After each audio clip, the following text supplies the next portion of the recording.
நேரில் நம்ம இன்றைக்கி அன்னலட்சுமி கிச்சனில் பொடலங்காய் வச்சு ஒரு பச்சடி, ஆந்திரா ஸ்டைலில் பொட்லக்காயா பெரு பச்சடி எப்படி செய்யலாங்கிறத பார்க்கலாம்.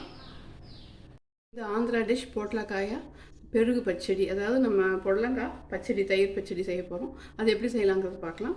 நான் கடாயில் எண்ணெய் விட்டுருக்கேன். கொஞ்சம் பொடலங்காய் எடுத்து வச்சுருக்கேன். நல்லா உப்பு போட்டு கழுவி எடுத்து வச்சுருக்கேன். இப்போ நான் கடுகு போட்டுக்கிறேன். தாளிக்கிறதுக்கு நேரத்தில் கொஞ்சம் உளுந்து போட்டுக்கலாம். கொஞ்சம் கடலைப்பருப்பு,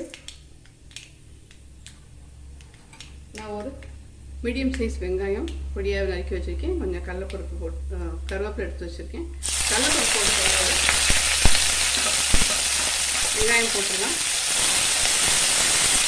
இந்த பொடலங்காயில் பார்த்தீங்கன்னா கொஞ்சம் அந்த குழம்பு இருக்கும். அதுக்காக நான் உப்பு போட்டு தான் இதை நான் கழுவி எடுத்து வச்சுருக்கேன். இருந்தாலும் நம்ம இந்த டிஷ்ஷுக்கு தேவையான உப்பு கொஞ்சம் போட்டுக்கலாம். வெங்காயம் வதங்கட்டும். வதங்கி நேரத்தில் நான் காரத்துக்கு ஒரு காஞ்சி மிளகா, ஒரு 2 பச்சை மிளகா கீறி வச்சுருக்கேன். நீங்கள் உங்கள் காரத்துக்கு உங்கள் ஆப்ஷன் பார்த்துக்கோங்க. நான் பாதி புடலங்காய் தான் எடுத்திருக்கேன். நம்ம இது தயிரில் போட போகிறோம். அதனால் உங்களுக்கு கொஞ்சம் காரம் கூட வேணால் கூட நீங்கள் இன்னும் கொஞ்சம் 2 பச்சை மிளகாவை எக்ஸ்ட்ரா போட்டுக்கலாம். இது வதங்குற நேரத்தில் நம்ம இதை கட் பண்ணி வச்சுருக்கிற புடலங்காவை நல்லா இருத்துட்டு போட்டுக்கலாம். நீங்கள் முதல்ல கூட உப்பு மஞ்சத்தூள் போட்டு இதை வேக வைக்கலாம். நான் கொஞ்சமாக இருக்கிறதுனால டைரெக்டாக போட்டுட்டேன்.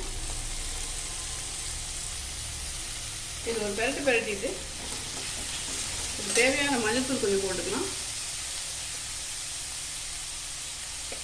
போட்டுட்டு கொஞ்சமாக தண்ணி விட்டு இது நல்லா குக் பண்ணி எடுத்துடலாம்.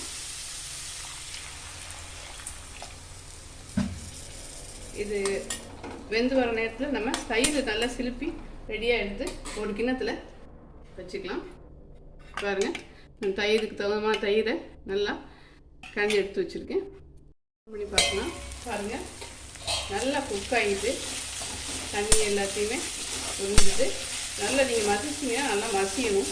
இப்போ நம்ம அடுப்பு ஆஃப் பண்ணிடலாம். நம்ம தயிரில் இதை அப்படியே கலந்து விட்டுலாம். நீங்கள் சூட்டோடு அதில் கலந்தீங்கன்னா திரிஞ்சு போயிடும்.